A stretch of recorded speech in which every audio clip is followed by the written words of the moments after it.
Liquor scam కేసులో కవితకు bail రాత్రి 7 గంటలకు తిహార్ జైలు నుంచి రిలీజ్.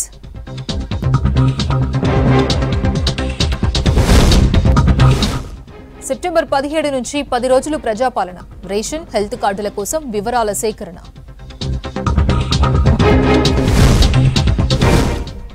ములుగు జిల్లాలో గవర్నర్ బిశ్వదేవ్ వర్మ, యాదాద్రిలో ప్రత్యేక పూజలు నిర్వహణ.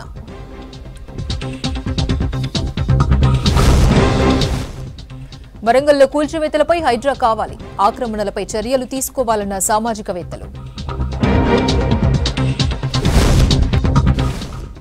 బైరాన్పల్లి వీరోచిన పోరాటానికి 75 ఏళ్లు, రజాకార్లపై పైశాచికాన్ని గుర్తు చేసుకుంటున్న గ్రామస్తులు.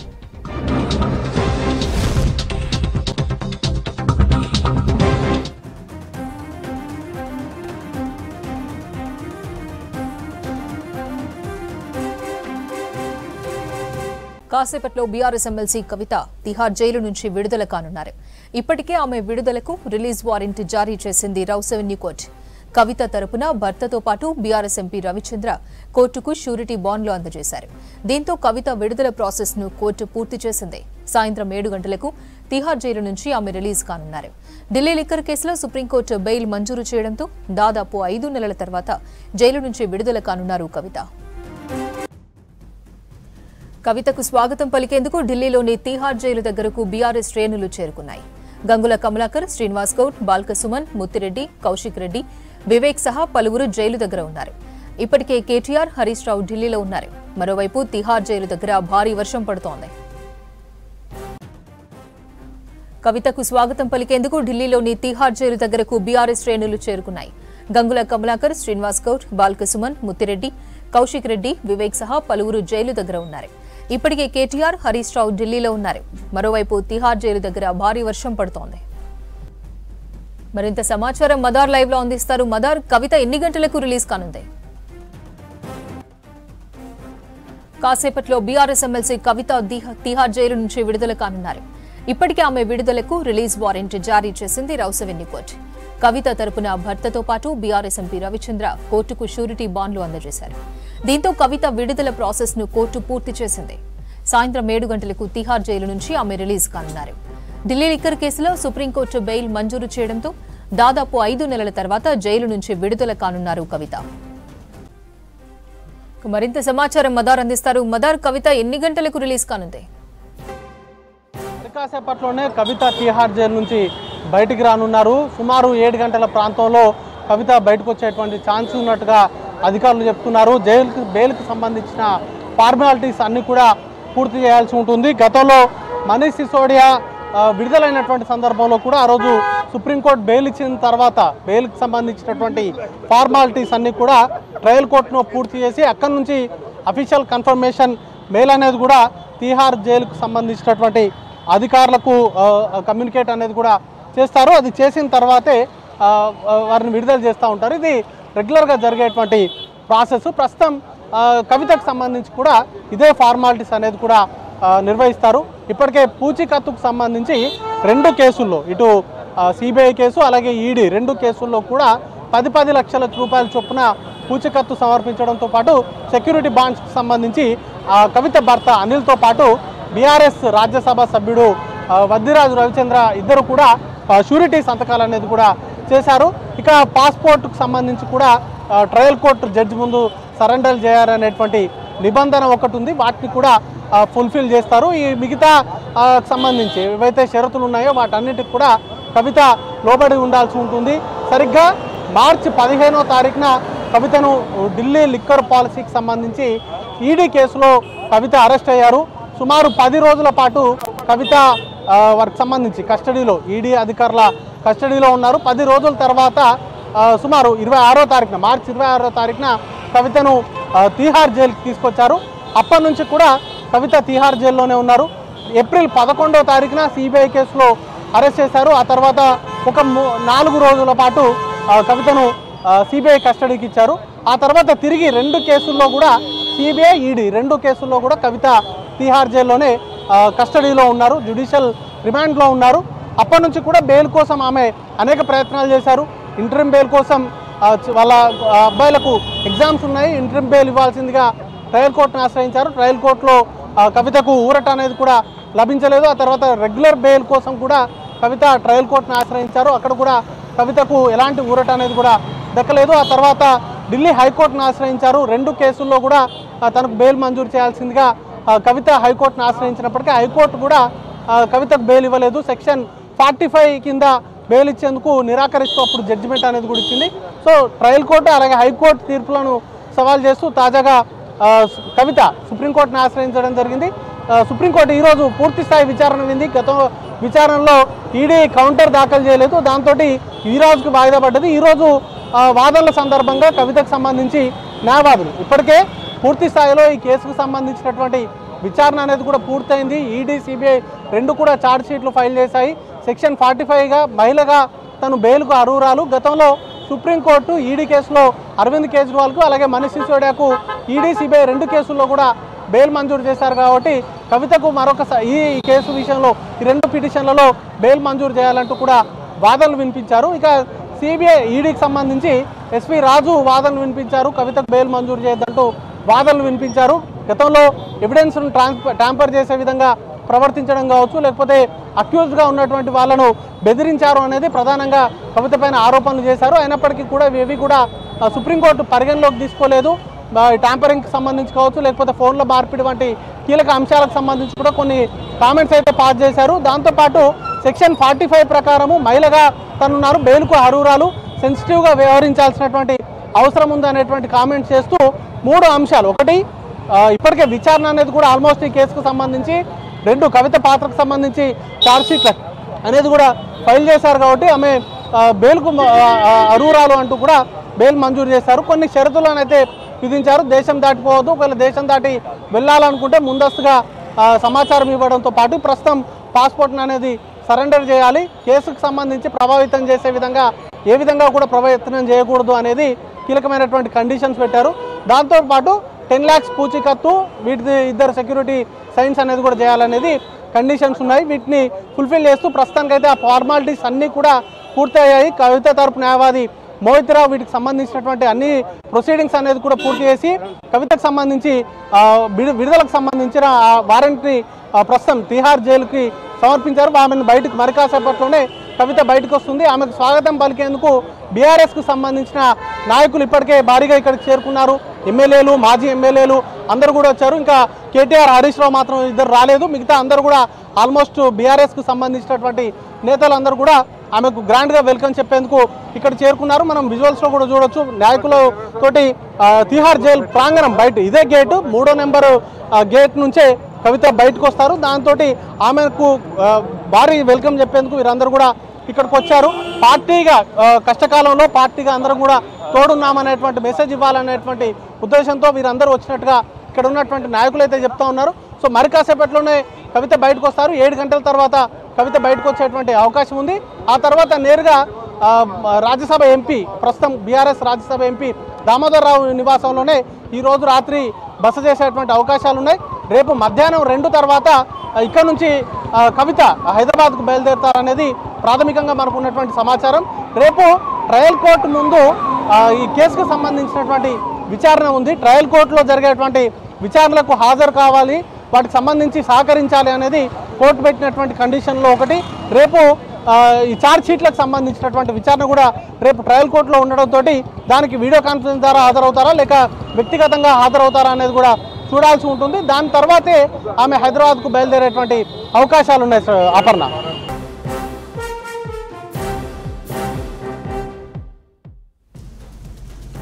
రంగారెడ్డి జిల్లా శంకరపల్లిలోని జన్వాడ ఫామ్ హౌస్ పై సర్కార్ యాక్షన్ షురూ అయింది. ఫామ్ హౌస్ ను పరిశీలించారు రెవెన్యూ, ఇరిగేషన్ శాఖ అధికారులు. ఫామ్ హౌస్ కొలతలు తీసుకున్నారు అధికారులు, సిబ్బంది. మరోవైపు కొద్దిసేపటి క్రితం హైడ్రా అధికారుల టీం కూడా జన్వాడ ఫామ్ హౌస్ దగ్గరకు చేరుకున్నట్టు తెలుస్తోంది. తాజా పరిణామాలతో ఏం జరుగుతుందోననే టెన్షన్ నెలకొంది. ఇప్పటికే జన్వాడ ఫామ్ హౌస్ ను కూల్చొద్దంటూ హైకోర్టుకు వెళ్లారు బీఆర్ఎస్ నేత కేటీఆర్ సన్నిహితుడు ప్రదీప్ రెడ్డి. అయితే సిటీలో చెరువుల కబ్జా, ప్రభుత్వ భూముల ఆక్రమణలపై రూల్స్ ప్రకారమే వెళ్లాలని ప్రభుత్వానికి సూచించింది హైకోర్టు. మరింత సమాచారం సదానందం లైవ్ లో అందిస్తారు. సదానందం, జన్వాడ ఫామ్ హౌస్ దగ్గర తాజా పరిస్థితి ఏంటి? ఇటు ప్రదీప్ రెడ్డి అనే కేటీఆర్ సన్నిహితుడు హైకోర్టుకి వెళ్ళిన తర్వాత హైకోర్టు అక్కడ నిబంధనలకు అనుగుణంగా అక్కడ ఉన్న ఆ పరిస్థితులను చూసుకొని అక్కడ అదంతా కూడా సర్వే చేసిన తర్వాత ఒకవేళ నిబంధనలకు ఉల్లంఘించినట్లయితే పక్కగా కూర్చోండి అంటే హైకోర్టు చెప్పిన తర్వాత నెక్స్ట్ ఈ జన్వాడ ఫామ్ హౌస్ ఎప్పుడు కూలుస్తారు అనే చర్చ అయితే గత లాస్ట్ 4-5 డేస్గా కంటిన్యూ అవుతుంది. సో దీనిపైన హైకోర్టు ఆ రోజు క్లియర్గా చెప్పింది, కూర్చోడానికి ఆపొద్దంటూ స్టే అంటూ మేము ఏమి ఇవ్వం, కాకపోతే అక్కడ ఉన్న ల్యాండ్కి సంబంధించి పూర్తిగా సర్వే చేయండి, ల్యాండ్ డీటెయిల్స్ తీసుకోండి అంటూ హైకోర్టు కూడా పూర్తిగా అధికారులను ఆదేశించింది. సో ఈ టైంలోనే ఇదంతా జరుగుతున్న టైంలోనే ఈరోజు ఆఫ్టర్నూన్ 2 o'clockకి ఇరిగేషన్ శాఖ అధికారులు, అలాగే ఇటు నెక్స్ట్ రెవెన్యూ అధికారులు, అలాగే వీళ్ళతో పాటు సర్వేయర్ వీళ్ళంతా ఒక టీం ఈరోజు ఆఫ్టర్నూన్ 2 o'clockకి జన్వాడ ఫామ్ హౌస్కి చేరుకుంది. సో ఆల్మోస్ట్ 4 hours 2 o'clock నుంచి 6 o'clock వరకు కాసేపటి క్రితమే అధికారులు ఇక్కడ లోపలికి వచ్చి లోపలంతా కూడా సర్వే చేసుకున్నారు. అలాగే ఇక్కడ ఇందులో తుల్కాపూర్ ఒక నాలా అనేది ఉంటుంది, తుల్కాపూర్ నాలా, తుల్కాపూర్ ఫిరంగి నాలా అంటారు దాన్ని. సో అది ఇందులోనే ఉంటుంది. సో దాన్ని కూడా పూర్తిగా వీళ్ళు కబ్జా చేసి ఈ ఫామ్ హౌస్లో కన్స్ట్రక్షన్స్ చేశారనేది కూడా ఒక పెద్ద వాదన. సో అదొక ఆరోపణ కూడా ఉంది. సో ఆ తుల్కాపూర్ చెరువు ఎక్కడ ఉంది, అసలు ఏంటి బయటికి కనబడట్లేదు అంటూ కూడా ఇప్పటి వరకు రెవెన్యూ శాఖ అధికారులు ఫామ్ హౌస్కు లోపలికి వచ్చారు, లోపలంతా కూడా చెక్ చేసుకున్నారు. సో ఈ ఫామ్ హౌస్ ఎంత ఉందో అందులో ఎవ్రీ ఏరియాకి వెళ్ళారు. అసలు ఇందులో నాల ఎక్కడ ఉండేది ఏంటి అనే అన్ని విషయాలను కూడా వాళ్ళు పూర్తిగా సర్వే చేసుకున్నారు, సెర్చ్ చేశారు. అసలు గతంలో ఎలా ఉండే వాళ్ళతో పాటు కొన్ని తెచ్చుకున్నారు డాక్యుమెంట్స్. సో అప్పట్లో ఉన్న నక్ష అప్పుడు ఎట్లా ఉంది, సో ప్రజెంట్ ఇప్పుడు ఎట్లా ఉంది అనే అన్ని డీటెయిల్స్ కూడా కంపారిటివ్ చేసుకుంటూ ప్రతిదంతా కూడా లోపల జన్వాడ ఫామ్ హౌస్లో అంతా చెక్ చేసుకున్నారు. అలాగే దీంతో పాటు సర్వేయర్ను కూడా తీసుకొచ్చారు కాబట్టి సర్వేయర్ కూడా వాళ్ళకు గతంలో ఇక్కడ ఉన్న సర్వే నంబర్స్ ఏంటి, ఇప్పుడు ఎలా ఉంది, బౌండరీస్ ఏమైనా చేంజ్ చేశారా, అసలు నాలా ఎక్కడుంది అనే అన్ని అంశాలపైన అయితే పూర్తి వివరాలను అయితే తెలుసుకున్నారు.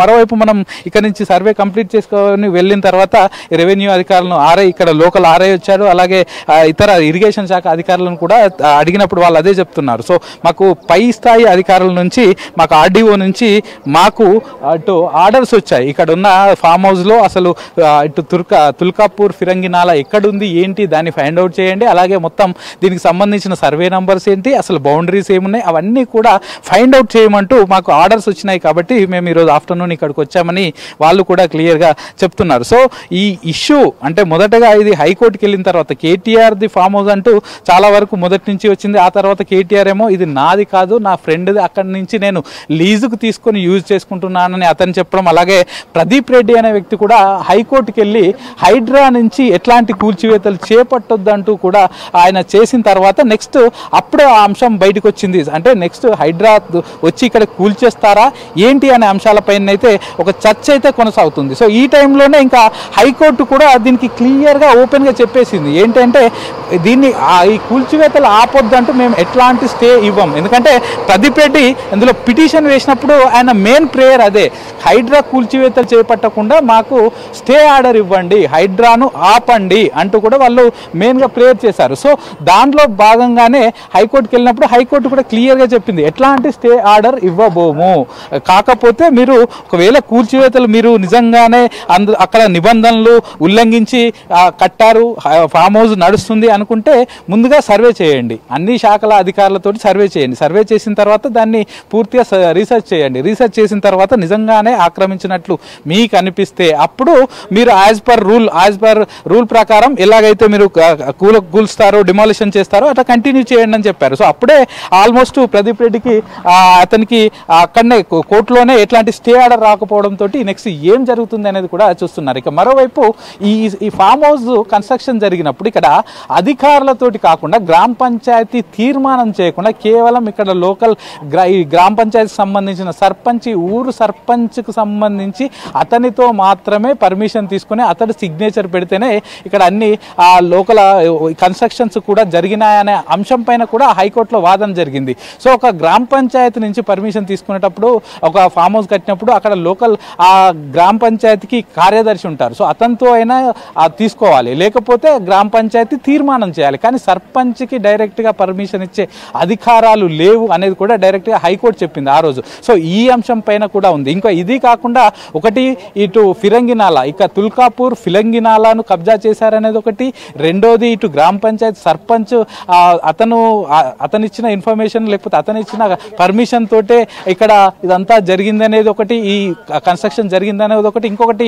గండిపేట కానుకునే ఉంది కాబట్టి 111 పరిధిలో అసలు వీళ్ళు G+1 పర్మిషన్ ఉంటే వీళ్ళు ఎక్స్ట్రా ఎలా కట్టారా అనే అంశం పైన, ఈ 3 అంశాలపైన అయితే ప్రస్తుతానికి ఇది వివాదంగా మారింది. ఇక మరోవైపు ఈ పై స్థాయి అధికారుల నుంచి మాకు ఆదేశాలు రావడంతో ఇక్కడికి వచ్చి సర్వే చేశాము, ఇదంతా రీసెర్చ్ చేశామని ఇక్కడికి వచ్చిన అధికారులు అటు సర్వేయర్ అలాగే RI అలాగే వాళ్ళ టీం, రెవెన్యూ ఇన్స్పెక్టర్ అతని టీం, అలాగే దీంతో పాటు ఇరిగేషన్ శాఖ అధికారుల టీం వీళ్ళందరూ కూడా ఇక్కడికి వచ్చి సెర్చ్ చేసుకొని పోయారు. కానీ అటు ఉన్నతాధికారులకు మాత్రం హైడ్రా నుంచి నిజంగానే వాళ్ళకి ఆదేశాలు వచ్చాయి. ఎందుకంటే కూల్చే ముందు ఇటు హైడ్రా నిజంగానే ఇక్కడికి వచ్చి కూలుస్తుందని ఒకవేళ అనుకుంటే కూల్చే ముందు దీనికి సంబంధించి పూర్తి డీటెయిల్స్ తీసుకోమని హైకోర్టు చెప్పింది. కాబట్టి హైకోర్టు ఆర్డర్స్ ఫాలో అవుతూ ముందుగా అసలు ఈ మొత్తం ఫామ్ హౌస్ ఎన్ని ఎకరాలు ఉంది, ఎవరి పేరు మీద ఉంది, ఎప్పుడు కన్స్ట్రక్షన్ చేశారు, కన్స్ట్రక్షన్ చేస్తే ఎలాంటి నిబంధనలు ఉల్లంఘించి కన్స్ట్రక్షన్ చేశారు, 111 ఆ 110 కాపీ ప్రకారం దాని ఆర్డర్స్ ప్రకారం వీళ్ళు కన్స్ట్రక్షన్ చేయలేదా, లేకపోతే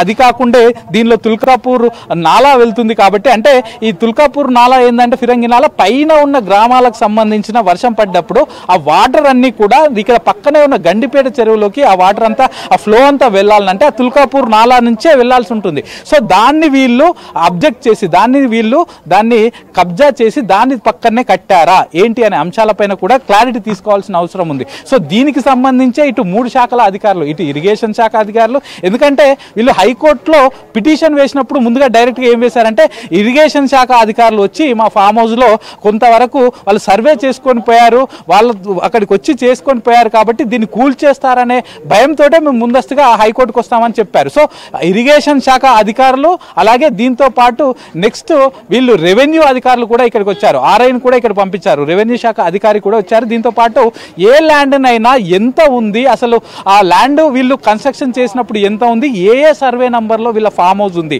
అనే అన్ని అంశాలను కూడా సర్వే చేయాల్సింది లోకల్ సర్వేయర్. సో సర్వేయర్ కూడా వచ్చారు. సో 3 శాఖల అధికారులతోటే ఏదైనా నిర్ణయం తీసుకోవాల్సి ఉంటుంది. ఇప్పుడు హైడ్రా కూలకొడుతుందంటే ఒక చెరువుకు సంబంధించో, ఒక నాలకు సంబంధించో, ఒక కుంటకు సంబంధించో వాళ్ళు FTL లేదా బఫర్ జోన్లో ఉండి దానిలో కన్స్ట్రక్షన్ చేశారు కాబట్టి అది గుర్తించి హైడ్రాకి తెలిపేదంతా కూడా ఈ 2 శాఖల అధికారులు, ముఖ్యంగా ఒకటి ఇరిగేషన్, రెండోది రెవెన్యూ. సో వాళ్ళు ఇచ్చిన ఇన్ఫర్మేషన్ ప్రకారమే హైడ్రా తమ పనులు చేసుకుంటూ ముందుకు పోతుంది. కాబట్టి ఈరోజు ఇటు ఇరిగేషన్ శాఖ అధికారులు వచ్చారు, వాళ్ళు సర్వే చేసుకున్నారు, వాళ్ళు ఒక రిపోర్ట్ ఇవ్వనున్నారు. నెక్స్ట్ దీంతో పాటు రెవెన్యూ శాఖ అధికారులు వచ్చారు. సో వాళ్ళు విత్ సర్వేయర్ తోటి వచ్చారు. సో ల్యాండ్ ఎంత ఉంది, ఏ సర్వే నంబర్లో ఎంత ఉంది అనే అన్ని అంశాలను కూడా వాళ్ళు కూడా ఇటు సర్వే చేశారు. సో ఈ 2 డిపార్ట్మెంట్స్కు సంబంధించి నెక్స్ట్ వీళ్ళు డీటెయిల్స్ తీసుకొని వాళ్ళ ఉన్నతాధికారులు అంటే లోకల్ RDOకు ఇన్ఫర్మేషన్ ఇచ్చిన తర్వాత ఆ RDO నుంచి నెక్స్ట్ హైడ్రాకి ఈ రిపోర్ట్ అంతా పోయిన తర్వాత వాళ్ళు ఇది నిజంగానే కబ్జాకు గురైందా, నిజంగానే నిబంధనలు అతిక్రమించారా, ఆ అన్ని డీటెయిల్స్ తీసుకున్న తర్వాత వాళ్ళు నిజమైన నిర్ధారిస్తే అప్పుడైతే దీనిపైన చర్యలు తీసుకునే అవకాశాలు అయితే మనకు కనిపిస్తున్నాయి. అపర్ణ, ఈరోజు ఇటు రెవెన్యూ అలాగే ఇరిగేషన్ శాఖ అధికారులు ఇక్కడికి వచ్చి ఇక్కడ కొంతవరకు సర్వే చేశారు. ప్రస్తుతం మనతోటి అధికారులు ఉన్నారు. సార్ చెప్పండి సార్, ఏమేం చేశారు సార్ ఈరోజు ఇక్కడ? చేయలేదు సార్, మన మండల్ బార్డర్ ఎక్కడ దిక్కుంది అనేది చూడడానికి RI సార్, నేను సర్వే సార్ ముగ్గురం వచ్చినాం అంతే, ఏం చేయలేదు. చేశారా ఏమన్నా సర్వే ఏమన్నా చేశారు? ఏం చేయలేదు అంటే నాలా పొజిషన్ ఎట్లుందని చూడడానికి వచ్చినాం అంతే. చూసారా అంటే ఏమన్నా గుర్తించారా సార్ మీరు ఇక్కడ? అంటే మన మండల్ బార్డర్ ఎక్కడ దిక్కుందని చూసుకోనికి ఇక్కడ నుంచి శంకర్పల్లి బార్డర్ బుల్కాపూర్ వరకు ఇది ఉంది. అట్లా ఇక్కడ నాలా ఉందంటున్నారు కదా సార్, ఏ నాలా ఉంది? ఇది బుల్కాపూర్ ఫిరంగి నాలా. సార్ ఒకసారి సార్ చెప్పండి సార్, ఈ రోజు ఏమేం చేశారు సార్ ఇక్కడికి వచ్చిన తర్వాత? సార్ చెప్పండి. డేటా కలెక్షన్ చేసుకున్నామండి, ఇప్పుడు వాళ్ళకి చెప్పినట్టే అందరికి బుల్కాపూర్ నాలాకు సంబంధించి డేటా కలెక్షన్ చేసుకున్నాము, ఏమేమి సర్వే నెంబర్స్ వస్తున్నాయి ఏందనేది. సార్ ఈ నాలా ఎక్కడి నుంచి ఎక్కడి వరకు ఉంటుంది సార్ ఇక్కడ? ఇది ఇక్కడ జన్వాడ నుంచి స్టార్ట్ చేస్తే బుల్కాపూర్ వరకు ఉంటుంది. శంకర్పల్లిలో చాలా పెద్ద నాలా ఇది, జన్వాడ మన బుల్కాపూర్ వరకు ఉంటుంది. మధ్యలో మోకిలా, దొంతనపల్లి ఇవి టచ్ చేసుకుంటూ వెళ్తుంది. ఏమన్నా సర్వే లాంటిది ఏమైనా చేశారా సార్ ఈరోజు? లేదు, జస్ట్ డేటా కలెక్షన్. సర్వేర్ గారు వచ్చారు, ఇరిగేషన్ వాళ్ళు వచ్చిండ్రు. సో ఏమేమి సర్వే నెంబర్స్ వస్తున్నాయి అనేది మన శంకర్పల్లి బార్డర్ ఇక్కడ వరకు ఉంది. ఆ బార్డర్ నుంచి చెక్ చేసుకుంటూ వస్తున్నాం. సో ఈ బార్డర్కి సంబంధించి ఏమన్నా ఈ ఫామ్ హౌస్ ఏమన్నా గుర్తించారా సార్ మీరు దాంట్లో? అది ఫ్యూచర్లో ఇంకా మేము కంప్లీట్ రిపోర్ట్ ప్రిపేర్ చేసిన తర్వాతనే చెప్పగలుగుతాం. ఈ రిపోర్ట్ ఎవరికి సబ్మిట్ చేస్తారు సార్ మీరు చేసిన తర్వాత? అఫీషియల్స్కి సబ్మిట్ చేస్తాం. సో ఈ రోజు మీరు వచ్చిన తర్వాత ఇక్కడ ఏమేం చేశారు సార్ అసలు ఫామ్ హౌస్? ఏమని కాదు, ఇంకా ఫర్దర్గా ఇరిగేషన్ వాళ్ళు కూడా వస్తారు, అందరం కలిసి జాయింట్గా సబ్మిట్ చేస్తాం. ఇప్పుడు నాలా ఏమన్నా ఎంక్రోచ్మెంట్ అయినట్టు ఏమన్నా గుర్తించారా సార్ మీరు? అవి ఇప్పుడు చెప్పలేమండి, ఇప్పుడు చెప్పలేము. అంటే మీరు ఏం చేయలేదా సార్ సర్వే చేసినట్టు? ఇంకా సర్వే కంప్లీట్ ఫుల్, ఇంకా ఇరిగేషన్ వాళ్ళు మేము కలిసి జాయింట్గా సర్వే చేస్తే తప్ప బయటపడదు. ఈ రోజు ఎవరెవరు ఆఫీసర్స్ వచ్చారు సార్ ఇక్కడికి? నేను సర్వేర్ గారు కొత్తగా వచ్చిండ్రు. ఆయన కూడా ఒకసారి ఫిజికల్గా ఫీల్ చూస్తేనే ఏదైనా క్లారిటీ వస్తుంది, రేపు పొద్దున్న మిషన్ పెట్టడానికైనా చేయడానికైనా అట్లా. సో మీకు హైడ్రా నుంచి ఇట్లా ఏమన్నా ఆర్డర్స్ వచ్చాయా సార్ ఇదంతా చెక్ చేయండి అని? ఇట్లా నా లెవెల్లో అండి, నా క్యాడర్ నా లెవెల్లో, అక్కడి నుంచి ఏం నాకు రాలేదు. మా ఆఫీసర్స్ నుంచి రిపోర్ట్ ఏమైనా అడిగినారు, దానికోసం నేను సర్వేర్ గారు వచ్చి చెక్ చేసుకుంటాను. ఇంకా ఫ్యూచర్లో మళ్ళీ ఇరిగేషన్ వాళ్ళు కూడా వచ్చి అందరం కలిసి జాయింట్గా సర్వే చేసి రిపోర్ట్ సబ్మిట్ చేస్తే అప్పుడు తెలుస్తాయి. సో ఈ ప్రాపర్టీ లోపలికి వెళ్ళి అంత చెక్ చేశారా సార్? లేదు, లోపలికి ఏ ప్రాపర్టీకి లోపల వెళ్ళలేదు మేము, ఓన్లీ బయట నుంచి చెక్ చేస్తున్నాం ఎక్కడెక్కడ ఏ సర్వే నెంబర్స్ ఇన్వాల్వ్. సో ఈ 1110 గురించి ఏమన్నా చూసారా సార్ మీరు రోజు? ఇది ఓన్లీ నాలా గురించి. 11 అంటే చాలా వేరే విలేజెస్ ఉన్నాయి, ఓన్లీ నాలా గురించే చూస్తున్నాం. సో ఈ నాలాకు సంబంధించి ఎక్కడి నుంచి ఎక్కడి వరకు వస్తుంది సార్? ఇది ఇప్పుడు గండిపేట కలుస్తుందా? సో ఈ నాలా నుంచి వచ్చే వాటర్ అది ఇంకా తర్వాత ఇరిగేషన్ వాళ్ళని అడిగితే తెలుస్తుంది అండి. ఇరిగేషన్ అఫీషియల్స్ రాలేదు, వాళ్ళు ఏదో వేరే దాంట్లో స్ట్రక్ అయి ఉన్నారు. సో వాళ్ళు వస్తే క్లారిటీ వస్తుంది.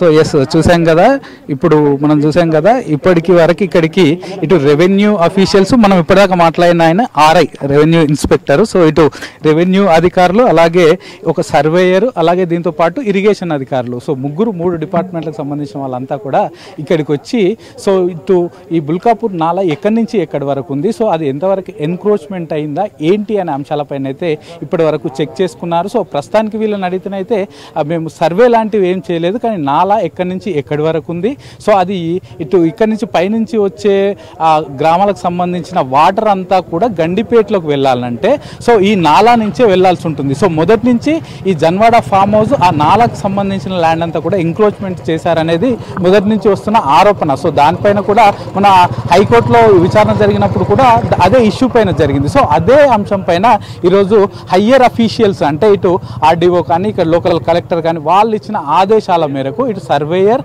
నెక్స్ట్ ఆర్ఐతో పాటు ఇటు ఇరిగేషన్ శాఖ అధికారులు 3 డిపార్ట్మెంట్లకు సంబంధించిన అధికారులు ఇక్కడికి వచ్చి ఇదంతా కూడా ఈ ఏరియా అంతా చెక్ చేశారు. సో జన్వాడ ఫామ్ హౌస్ చుట్టూ కూడా వాళ్ళంతా తిరిగి సో ఆ నాలా ఎక్కడెక్కడ ఉంది ఏంటి అనే అన్ని వివరాలను అయితే ఇక్కడ ఉండి సేకరించారు. కెమెరా పర్సన్ సంజయ్తో సదానందం, V6 న్యూస్, జన్వాడ.